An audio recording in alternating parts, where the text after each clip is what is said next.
My name is Earl Granville. I'm from Scranton, Pennsylvania. My name is Dustin Triac, and I'm from New York City. Danielle Macy from Rio Rancho, New Mexico. Eric Stewart, Rio Rancho, New Mexico. And my name is Sven Gotthard, and I'm from Germany. I'm stationed in Fort Bliss, El Paso. I'm Josh Peckler. I'm from Denver, Colorado. Name's Lucas Hernandez from Chicago, Illinois.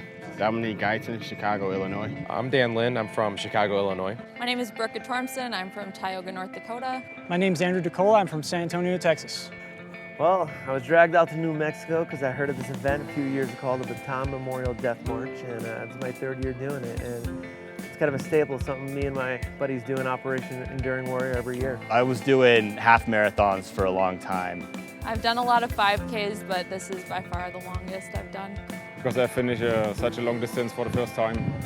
A good friend of mine sent me a note last year about it, and I had never heard about it, which is surprising. I was in the Army. It's just not something that came up. So he spurred my interest, and then I told my friends about it. One thing led to another. We bought the ticket, we took the ride, and we knocked it out today. It was pretty fun. I'm smoked, but it was fun. Well, I started this 4 years ago, and yeah, I actually heard it through GoRuck about it, and just how awesome of an event it was. And I came my first year so inspired by it that I've just been coming back the next 3 years after that. I joined the National Guard here in New Mexico about 2011, and that's when I first heard of Bataan and heard some other soldiers had done it, so I said, why not? Just went and tried it. We did it as a team 2 years ago, and this is my first time as an individual. I guess just to do something hard, see if I can get it done. It's not your typical marathon. It's brutal. It's a whole different ballgame as compared to a road marathon. Honestly, I really underestimated it. I thought, so we've been rucking 20 miles at Chicago on Lakeshore Drive, flat concrete, but coming up here with mountains, and it was a completely different experience. So the terrain in comparison to my treadmill was brutal. And there's a few tricks and turns out there where it's just super sloshy sand. I think it's a great cause. It was a tough course for sure. The sand pit really got me, but powered through. It's fun. Road half, obviously, you're on pavement the whole time. Here, you're going up and down through dirt, through pavement, through the sand pit, which it varies by year, but yeah, it's kind of a pain. It's about maybe 2 miles of going through it.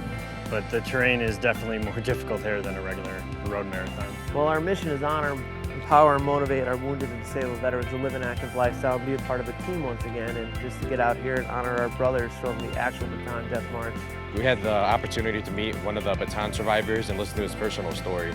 And I think that was a real reminder on why we're really here. Not to really finish the ruck, but to remember what those guys had to go through. About the 15 mile where we were trying to get the whole team together and just try to go up the hill and try to push forward. While we were resting afterwards, me and my battle buddy just remember about what the survivors went through and the things that they had to put up with, not having water and food and being beaten on. We had both of those things, and it was a tough day, but we pulled it out. When they were giving out the Congressional Gold Medal, it was pretty emotional because seeing the survivors there receive something that they should have received many years ago was pretty touching. I started last year actually going to see the survivors speak and just hearing some of their stories, that what they went through and the things they had to do to survive just kind of blew my mind and inspired me even more. So to get out here and pay our respects and eat a little dust in the process and to be out there all in the sun all day, it's just a great way to honor them. We are the battling bastards of Bataan. No mama, no papa, no Uncle Sam, no aunts, no uncles, no nephews, no nieces, no pills, no planes, no artillery pieces, and nobody gives a damn. Well, ladies and gentlemen, let our cry be known. We all give a damn.